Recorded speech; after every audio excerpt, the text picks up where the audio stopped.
కువైట్లో వెదర్ ఎలా ఉంది చూడండి. నాకైతే ఇండియాలో ఉన్నట్టు అనిపిస్తుంది. ఈ టైంలో వెదర్ మంచుతో కప్పేసింది మొత్తం. అసలు రోడ్లు కూడా కనపడవు. మీకు చూపిస్తాను, చూస్తా ఉండండి. ఫర్వాన్ హాస్పిటల్ ఇది. సో ఇక్కడికి వచ్చాం మార్నింగ్. పరిస్థితి ఇట్లుంది ఇక్కడ.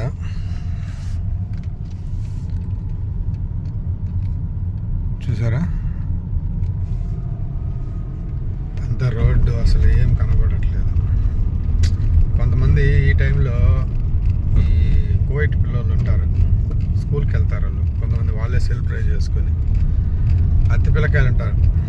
ఇట్లాంటప్పుడు వాళ్ళకి తెలియదు పరిస్థితి. ఇట్లా టైంలో జాగ్రత్తగా వెళ్ళాలని స్పీడ్గా తోలుతారు, యాక్సిడెంట్లు అవుతాయి. అది అట్లుంటారు ఇక్కడ. వీళ్ళకి భయం ఉండదు పిల్లకాయలకి. ఎట్లుంది పరిస్థితి? బాగుంది కదా వెదరు, వెరీ నైస్. అక్కడ హైవే రోడ్ అది కనిపిస్తుంది మీకు, బండ్లు. హైవే రోడ్ అది.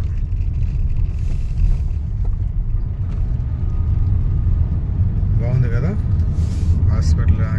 ఎందుకో నాకు సేమ్ మన ఇండియాలో ఉన్నట్టు అనిపిస్తుంది. మీకు ఎలా ఉందో చెప్పండి, కామెంట్ చేయండి. ఇదంతా పాత హాస్పిటల్, అప్పుడు ఉండేది ఫర్వానీ హాస్పిటల్ అని. ఇప్పుడు క్లోజ్ చేసి మీకు చూపించే కదా ఫస్ట్ టైం బిల్డింగు పెద్దది. అది కొత్త హాస్పిటల్ అనమాట. ఇదంతా పాత హాస్పిటల్. పార్కింగ్ మీకు మంచుకి మీకు సరిగ్గా కనపడలేదు.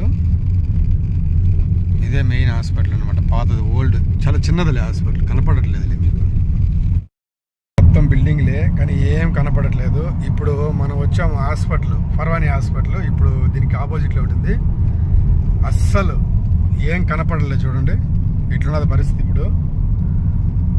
కింద పరిస్థితి, ఆ బిల్డింగ్ చాలా పెద్ద హాస్పిటల్ అది. అసలు ఏం కనపడట్లేదు. ఇది హైవే రోడ్డు, చాలా ఫాగ్ ఎక్కువ ఉంది.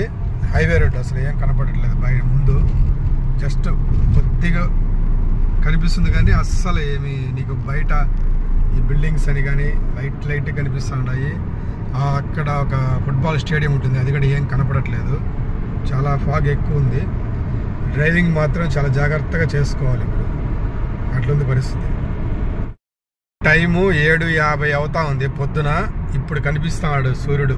కనిపించినట్టుగా అట్లా మసక కనిపిస్తూ ఉన్నాడు ఈ ఫాగ్ మంచుకి. ఫాగ్ ఎక్కువ ఉంది కదా, అది పరిస్థితి. But it's cool. వెదర్ చాలా బాగుంది చూడ్డానికి, నైస్. ఇక్కడ ఎండలు ఎలాగుంటాయో, ఎండలు ఎంత ఎక్కువ ఉంటాయో చలి కూడా అట్లే ఉంటుంది. ఈ మంత్ లాస్ట్ నుంచి చాలా ఎక్కువ, మరీ ఎక్కువ ఉంటుంది చలి. అసలు కంపల్సరీ జాకెట్స్ ఆల్మోస్ట్ కొంతమంది వాడతారు. ఇప్పుడు నేనైతే ఇంత ఇంకా వాడట్లేదు. సో పరిస్థితి చూడండి. కిందంతా మొత్తం అది ఎయిర్పోర్ట్ ఆపోజిట్లో. ఇప్పుడు మీకు కనిపించే ఆపోజిట్ మొత్తం ఎయిర్పోర్ట్ అది. అసలు ఏం కనపడట్లేదు, బోర్డు కూడా కనపడట్లేదు. అది పరిస్థితి. So దిగేసాను రోడ్లోకి, main రోడ్లోకి. సువైకి పోయే రోడ్ ఇది. Okay, bye friends. వీడియో నచ్చితే ఖచ్చితంగా లైక్ చేసి సబ్స్క్రైబ్ చేయండి. కొత్తగా చూసే వాళ్ళు మీ ఒపీనియన్ కామెంట్ చేయండి. Bye friends.